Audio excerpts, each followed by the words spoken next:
청와대는 지방분권과 경제 분야 등에 관한 대통령 개헌안을 지난 21일 발표했습니다. 그래서 오늘 이 시간 중에는요, 대통령 개헌안 중에서 지방정부 권한 강화와 주민 참여 확대에 초점을 맞춘 지방분권 부분을 조금 더 깊이 있게 들여다보는 시간을 긴급 진단 시간으로 마련했습니다. 전문가 두 분 모셨습니다. 먼저 명지대학교 행정학과 임승빈 교수 모셨습니다. 안녕하세요. 네, 안녕하세요. 예. 다음은 박상병 시사평론가 모셨습니다. 안녕하세요. 네. 예. 자, 청와대가 발표한 개헌안이 지금 연일 화제입니다. 네. 오늘도 전문이 이제 발표가 되면서 그렇습니다. 상당히 많은 국민들이 관심을 보이고 있는데요. 지방 분권 분야 한마디로 어떻게 정리를 할 수 있을까요?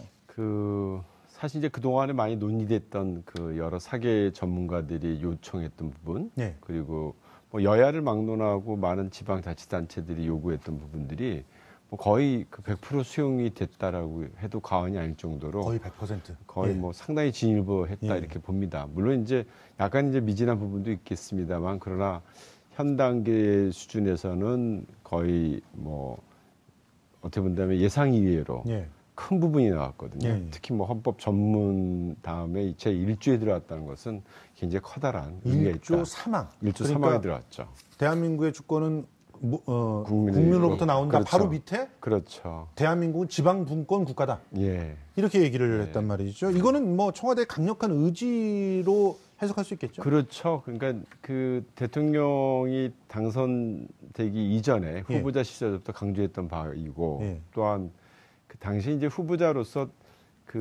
대통령뿐만 아니라 여러 후보들이 서명을 했거든요. 예. 내가 당선이 되면 분권국가를 지향을 하겠다라고 하는 뭐 지방분권운동 실천본부라든가 예.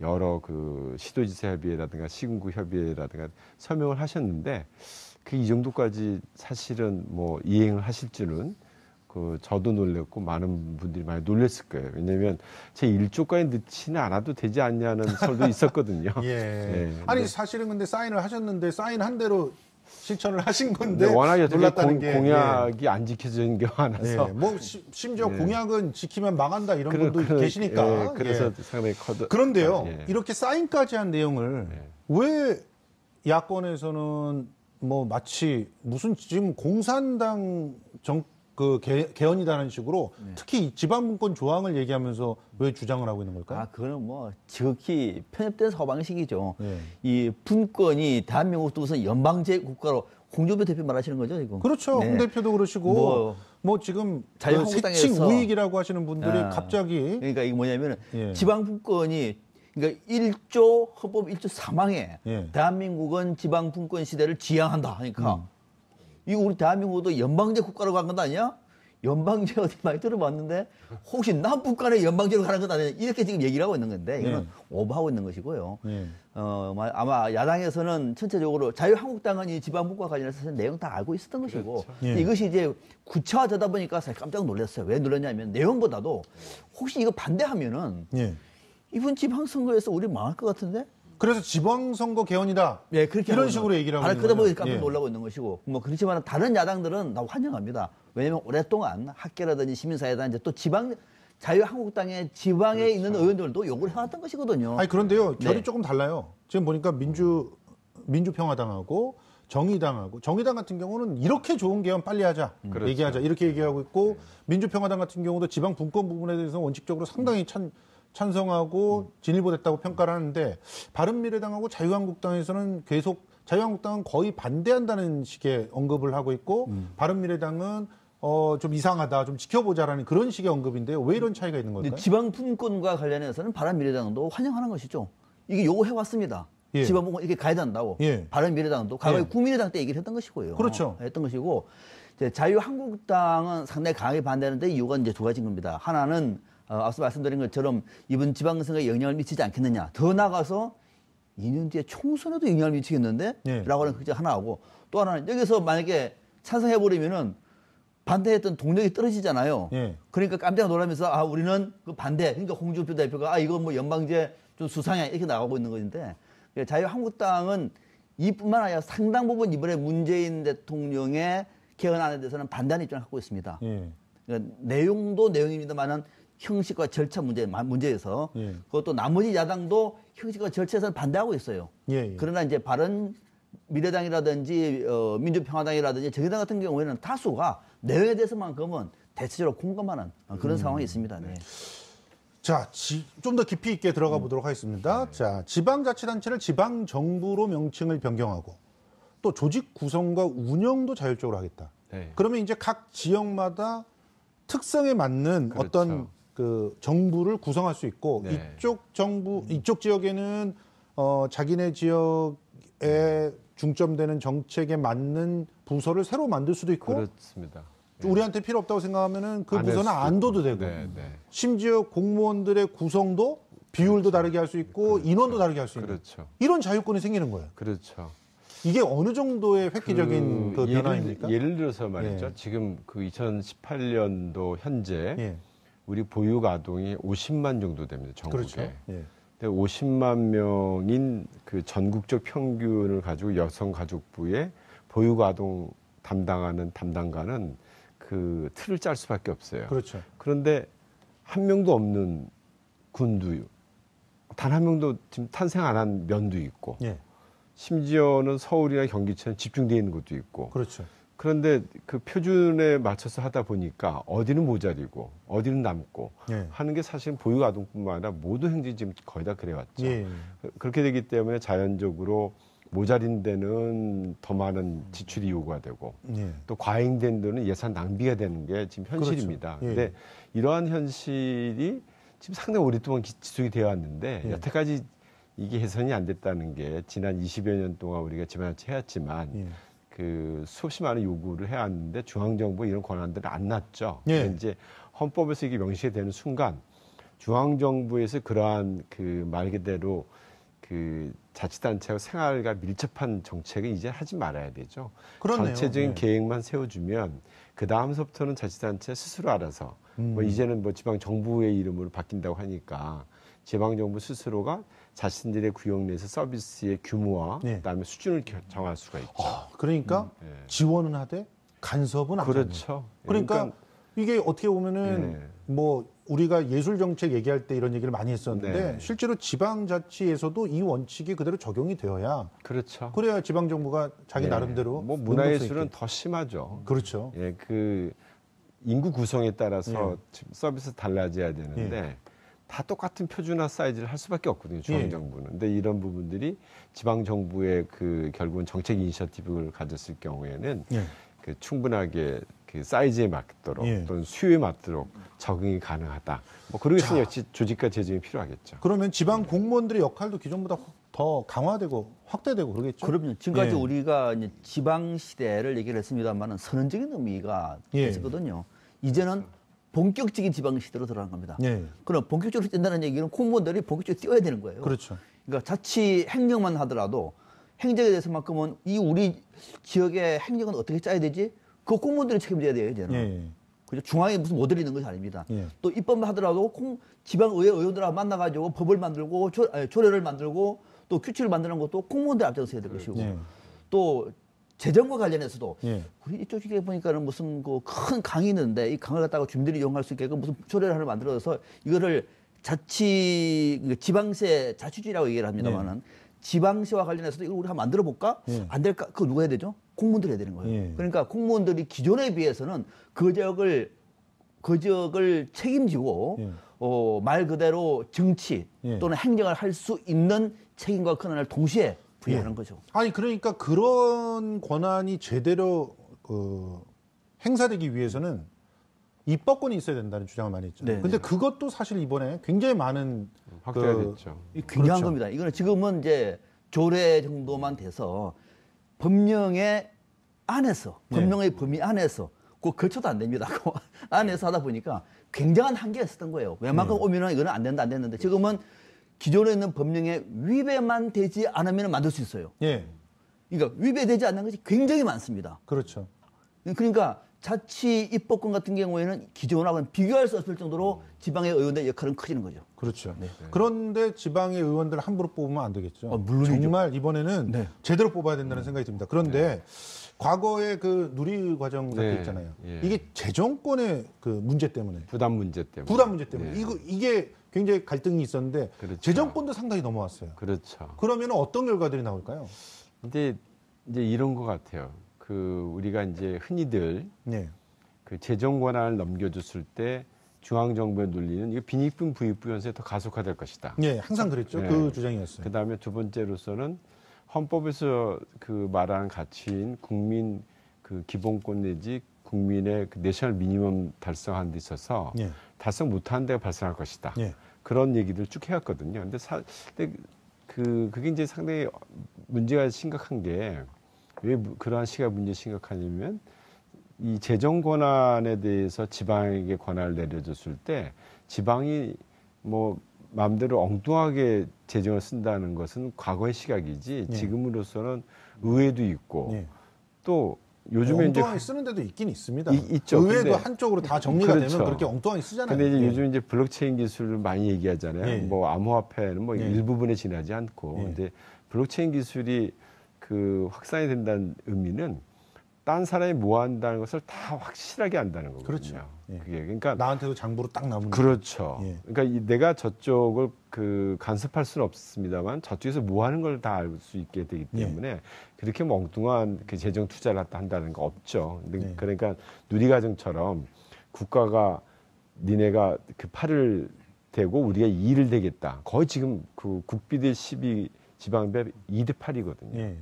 그러니까 국가는 2를 가지고 8을 좌지우지하는 좌지우지하니까 내가 돈을 내고 있는데 내가 정책을 못 펴는 거죠. 음. 근데 이런 부분들이 이제 좀 다시 정비된다면 예. 뭐 그야말로 우리가 한 단계 업그레이드된 그 국가가 되지 않나 이렇게 봅니다. 예, 저는 이 부분도 굉장히 중요하다고 생각하는데 그 국무회의는 행정부의 수장들이 와서 그렇죠. 회의를 하잖아요. 네.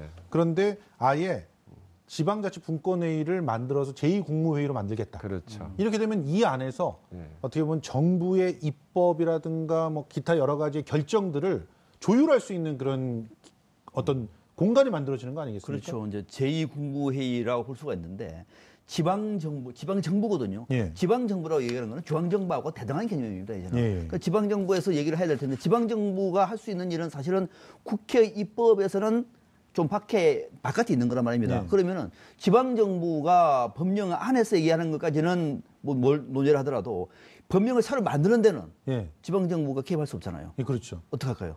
그러니까요. 국가자치분권회의에서 논의를 하는 겁니다. 예. 아, 대통령님 이거는 안 됩니다. 그러니까 이거는 이전에는 된다. 뭐 그게 이런 안 식으로. 돼가지고 그렇죠. 아니 그 지방 정부의 수장이 국회의원들한테 쩔쩔매고 그랬잖아요. 그럼요. 법 좀 만들어 주세요. 이렇게 상정. 그럼 내 말 잘 들어야지 법 만들어 주지. 이런 이상한 일들이 벌어졌단 말이에요. 그렇습니다. 사실은. 이거 예. 앞으로는 그 이 회의에서 자치단체와 대통령이 또는 예. 강무원 다른 관계 장관들이 모여가지고 필요한 법, 또 지금 논의되고 있는 법에 대한 우려를 예. 목소리를 내면서 조율할 수 있는, 소통할 수 있는 예, 예. 근거를 마련한 겁니다. 그렇습니다. 네, 국가자치분권회의. 그런 면에서는 어떤 면에서는 지금 현재 그 자유한국당에서는 갑자기 국회의원들의 특권을 줄이겠다 막 그랬는데 면책 특권도 없애고 막 이런다고 했는데 그런 것보다 사실은 이 국무회의가 더 활성화되는 게 국회의원의 조금 안 좋은 그런 특권들을 제한하는 그런 효과가 있지 않을까요? 논리적으로는 둘 다 좋죠, 사실은. 둘 다? 둘 다, 그럼요. 특권도 좀 줄이고, 아니 근데 면책 특권 정도는 좀 있어야 되지 않겠습니까? 면책 특권도 좀 세밀화했어요. 세밀화해서? 세밀화해서 면책 특권을 할 수 있는 건 하더라도 예. 이것이 무한정 확대가 되다 보면은 이 국회의원들의 발언을 막을 수가 없어요. 알겠습니다. 예, 그대 뭐 예. 하지 말자는 거죠. 알겠습니다.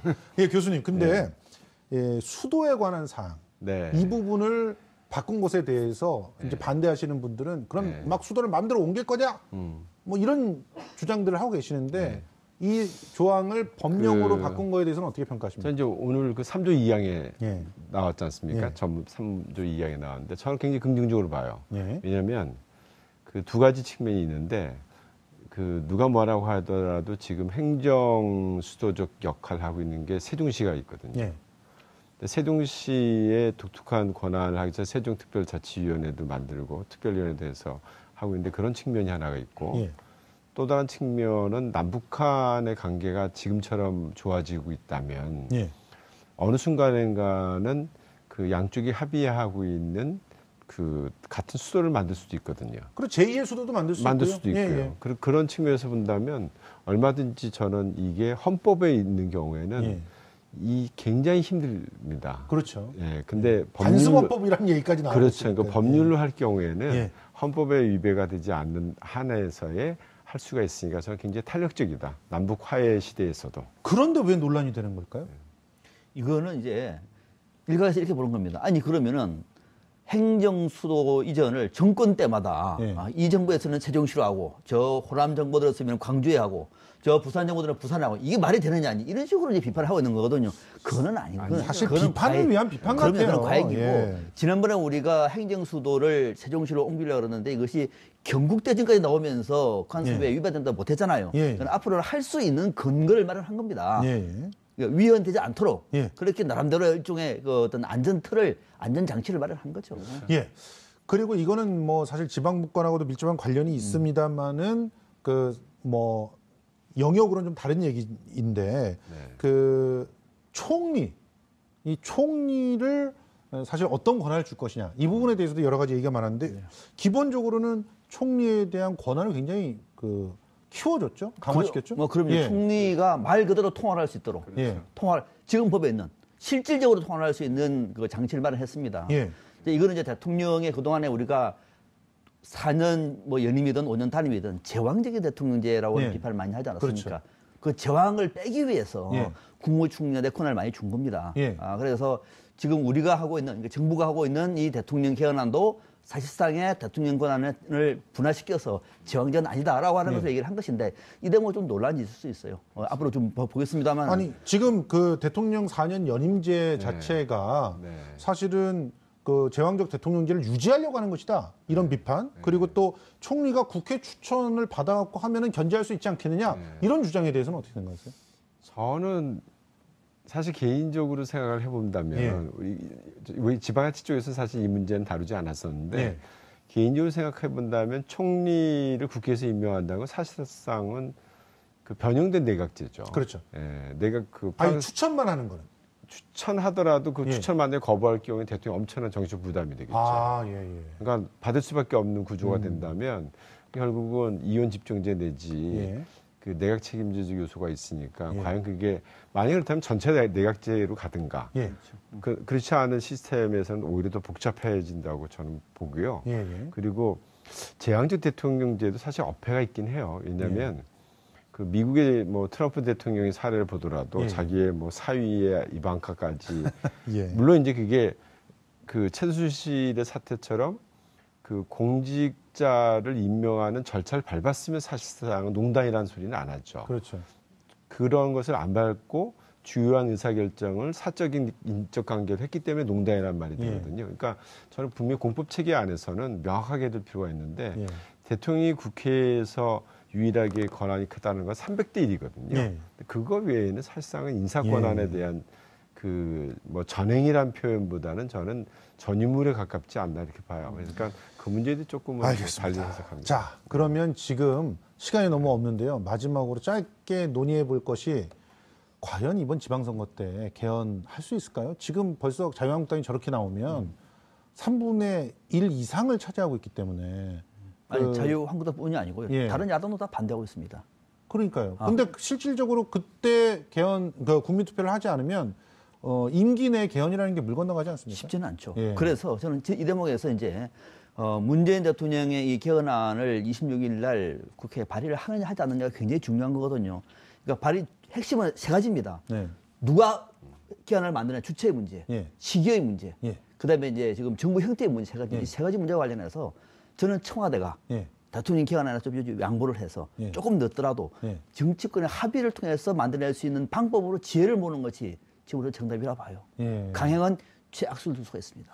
아니 그런데 그 사실은 국회에서 이제 합의를 할 수 있는 그 수준들이 있잖아요. 그렇죠. 그런데 지금 현재의 이 정말 파격적인 어떻게 보면 뭐 한 시사평론가 같은 경우는 너무 이상적이어서 자유한국당은 절대로 받을 수 없는 개헌안이다. 그래서 사실상 이런 선언을 한 것이다. 이런 그 얘기를 하시는 분도 있는데 어떻게 생각하십니까? 이거 통과될 수 있겠습니까? 저는 진짜 그 아주 예상외로 예.